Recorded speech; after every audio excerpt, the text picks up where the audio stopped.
Hey everybody, welcome in. Thank you so much for joining me today. This is going to be all about some kind of dud products, some things I've run into that just haven't worked so well for me. That doesn't mean they won't work for you. I've got reasons why I dislike all of these things, and I think passing that information along to people with enough detail so you understand the exact reasons why I don't like it will hopefully be helpful to you, and you can realize, oh, I wouldn't like that either, or maybe you feel the exact opposite preference-wise about a certain product, and you realize it's something you would like. So it's not just about trying to drag a product for attention or something. I'm just hoping it's informative, right? We're getting late in the month here, so I'm gonna be doing a favorites video soon, but I looked around at all my duds and I'm like, I could make a whole video out of this alone. So I'll give each their space. This video will be about the things that didn't work, and in a little while I'll have a video about all the things that I love. Also, would you guys be interested in a really random favorites? I'm talking super random, like my favorite things from Aldi, cleaning stuff, like hand soaps, random stuff. Like I started making a list of all these things and I'm like, I kind of want to do a really random favorites, and I might fit it into like a Monday vlog type content. You know, Mondays are kind of my fair game. I get to post anything I want type of day. I thought I might do that. Let me know if you'd be interested, because I have some things, you know, even other than makeup that I'm very passionate about. Now I will say I'm not wearing any of these products on my face today that I don't like. I'm actually wearing some things I really enjoy. I'm wearing my ColourPop Shayla collection pretty much all over. I've got the pinky blush and the pinky lip color from that set, and then the palette on my eyes, and I think it's a pretty look. So let's get into this. Here's the first thing. Oh, this is so cute. This pains me for the cuteness. I really wanted to like this. This Too Faced Hyper Reflective Highlighting Palette. Vanilla, strawberry, and chocolate, y'all, they say. The whole Neapolitan mix. And maybe you can see for yourself why I don't love this product. It is glitter galore, guys, and I mean, just as far as highlighter goes, if it's something I'm going to be shearing out on my cheeks, and it's going to have all these little flecks of sparkle that are really visible on the skin, it's just not my jam. Now, it smells great.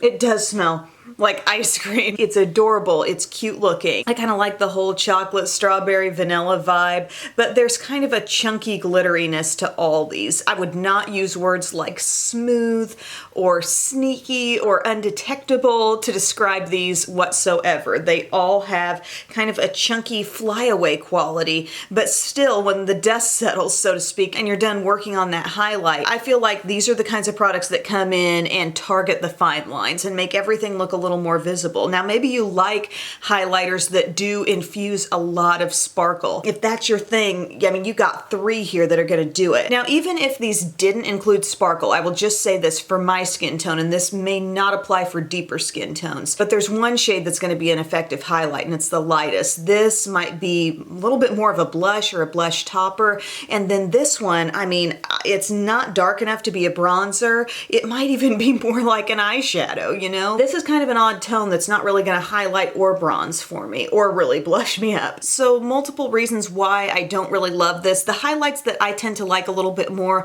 look smoother across the skin, a little more undetectable. I mean, there are some that I like that are pretty pronounced and glowy, but I don't love the highlights that look super duper makeup-y. And I think when you've got something with sparkle, like you're going to try to blend it in, and some of that's going to dust away. But for as concentrated as the sparkle is here, and it's not just overspray, it's like all throughout the product, you are still going to have a lot on your skin, and it's just going to settle into those unflattering areas. It is super cute. I love the ice cream theme. I wish they'd carry that into a few other products that I might really enjoy. And this was sent to me with a few new little like blush duo things, and I like those a lot, but this is just not working. And then here's another highlighter thing. This comes, and you're going to see several products from this collection come up here. This Wet n Wild crystal stuff. This is the Brightening Rocks limited edition illuminator, and anything that comes with little like beads that you have to dust over, little chunks, little blocks, not into it. I am not about that. Like, you're gonna have this little spongy thing keeping them down, and then this is what you get in here. You're gonna dust your brush over it and then pop it on the skin. And I see how these may be looking like little rocks, might fit their crystal theme or whatever, but it's not practical. Anything where I've got loose balls or cubes to keep track of, no thank you. And I feel like you're setting yourself up for really inconsistent results with this, just because am I gonna pick up more of the purple or the green. It's not really like a mosaic compact where you really know where to dip, and I don't feel like the look is that attractive on my skin anyway. I feel like I try all these illuminating products and then I kind of come back to this little Milani sample I have. This strobe light powder in Afterglow, like it's so beautiful. It's really basic looking, you know, just a pan with a champagne looking highlight, but I feel like it can run circles around some of this other stuff. Also from that Wet n Wild collection,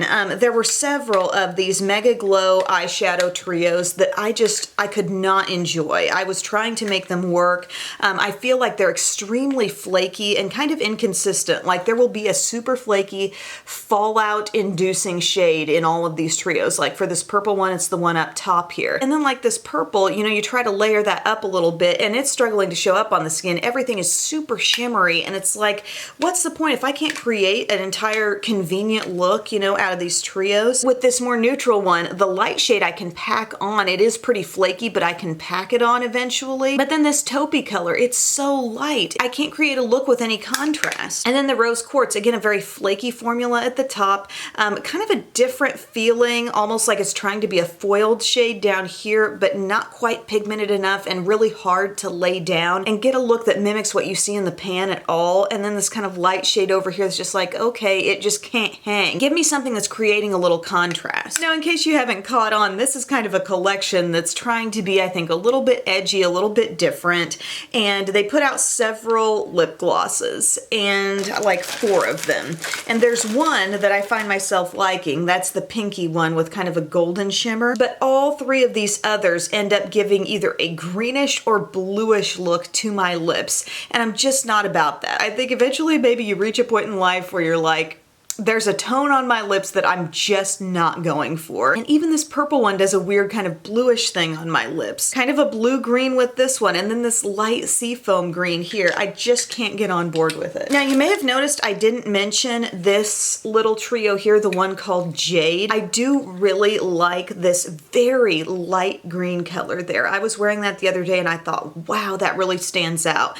There's an olive that comes alongside it that's very like under pigmented, so there's still kind of a hit and miss quality to this, but yet you do have a nice darker shade here that can provide some contrast, even just as a duo, those 2 together. So do you see why I enjoy that trio so much more than all the rest? This single highlighter here is kind of like a creamy highlight. It sort of reminds me of a ColourPop type texture of highlight, and it can be super bold. It's not all that glittery. It's a decent product. My little side pony's causing me some issues here with the bang area. The setting spray is fine. I mean, no real issues with that. And it also came, this collection, with these little perfumes that have like crystals floating around in them. Do you remember Bub unboxing this in a vlog? I actually kind of enjoy those. I don't think I found a single scent that I didn't like. So it's not a complete dud of a collection, but there's a lot of the makeup products in there that I'm just not into. Next up, a little mascara dud to speak about here. This Covergirl Lashblast Active. For the past maybe a little over a week or so, I've been trying to work this in as my new lower lash mascara, and Covergirl Clump Crusher, that used to be what I used so often, and I felt like it was starting to smudge on my lower lash line and just not be as hardcore staying power wise, so it was the water resistant version of Clump Crusher. And as I was looking in my own collection and kind of moving on from that, I thought, well, I'll use my Thrive liquid lash extensions down there because I know this is a tubing mascara and it's not going to smudge no matter what. So I've used this. I feel like I've used this whole tube up and it was great, honestly. Like it made my lashes look a little longer and thicker, not over the top on my lower lashes, which I'm not looking for. Like I don't crave that same level of thickness that I want on my upper lashes on my lower lashes. I just want them to stand out a little bit better, and I thought this did a great job. But I just don't want to be spending this price tag over and over just for a lower lash mascara. And I also happen to have this on hand, and somebody had suggested try the Covergirl Lashblast Active. And I used this last week in that video where I was doing makeup for people who don't like doing makeup, and I'm like, I'm just kind of trying this out as my new lower lash mascara, and frankly, here's my deal. It doesn't wear flawlessly on me. I have very similar issues to the Clump Crusher where I'll have light smudging, like a little bit of a grayish look developing by day's end on the under eye area. It's not all out smearing on me, but it's leaving evidence there, and I don't like that. Also, I feel like this isn't even quite enough on my eyes. Like, it's not doing enough to really make the lashes stand out. And that's saying a lot because I'm not expecting that much for my lower lashes, but I want a little more darkness, a little more length and thickness. So I will tell you the next thing I'm trying out is this L'Oreal Unlimited. It's the kind that has the little, it's got the brush that you can go like that with. I'm trying that on my lower lashes because I feel like it loads on a little more product, and so far it hasn't done me wrong smudge-wise. Lastly, we're gonna wrap this up with the foundations. Yes, ending with foundation. Okay, this Beauty Blender Bounce Liquid Whip Longwear Foundation. I've got this in the shade 1.50, and I have tried this on so many occasions, and I feel like this does absolutely nothing beautiful for my skin. Like, it makes me look even, but it's not really the fullest coverage, but I look so flat and very, very unradiant, if that's a word. Like, I know I rely on blushes and highlighters and bronzers to sort of bring some life to the skin, but there's just something about this foundation I always come away feeling like very blah right after I put it on.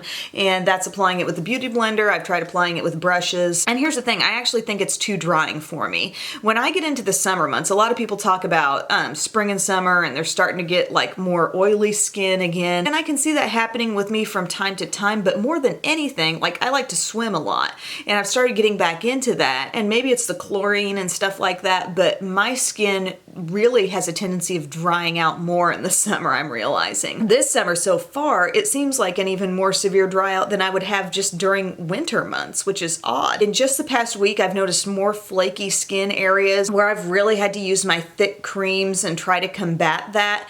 And I think this kind of foundation is way too dry to look good on that kind of skin. Today I'm wearing NARS Sheer Glow, and I'm absolutely loving it. And I loved it from the moment I put it on. Even before those other steps were added in, I liked the look of my skin and my foundation. And this, I just don't love it at first, and then as it wears, it really doesn't do any favors for the areas where I'm looking dry. In fact, I think it might be partially responsible for drying out some areas even more. Folks, I think I've saved the worst for last here. I got a little intrigued by the Jane Iredale brand. I hope I'm saying that right. Iredale, on Ulta, being sold on Ulta's website, and I noticed the prices of everything, like a lot of $50 products, 50 or more with some of them. And I just thought, okay, let's try some things. Let's see if this is all it's cracked up to be. And I've got several products. If you want to see a whole video on this, if you're intrigued enough, let me know.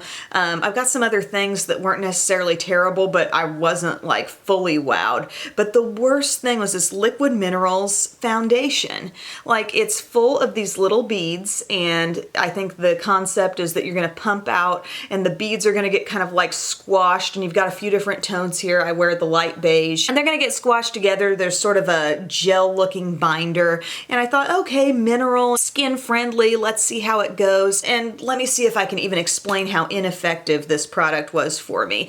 Do you know how sometimes you use a product and it's separated? Like, you've pumped something out and you're visibly seeing the different elements of the formulation, maybe an oiliness or a gel look, maybe a pigment foundation creamy look. When I pump this out, I'm going to slightly shear it out on my hands so you can see this chunkiness. I end up with all these little bitty chunks in this product that do not fully break down at any point.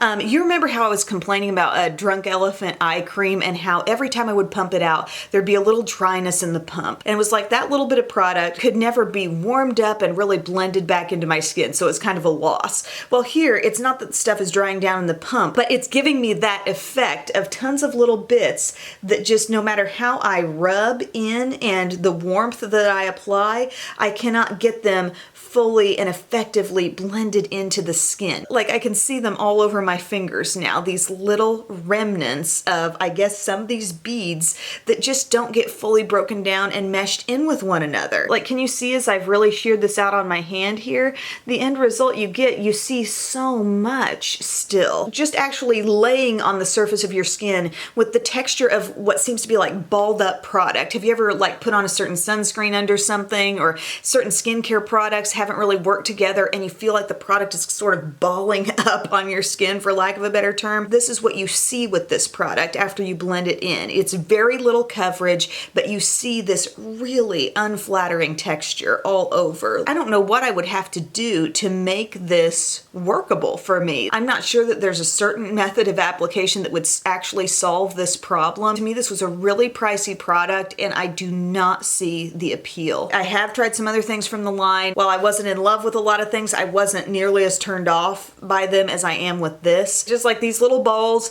they can never fully break down. They never really bond with one another. And even if they did, I feel like the coverage you end up with is still like a tinted moisturizer level look on the skin. So guys, that's just my opinion. That's the experience I've had with these products that just either don't fit my preferences or I just don't feel like they work all that well. Feel free to weigh in the comments section if you want to vent about any other products with the rest of us. But thank you so much for your time, everyone. Lots of good stuff, lots of positivity, lots of favorites coming up, both makeup wise and I think non-makeup wise if you're into that. So I will see you again very soon. Bye.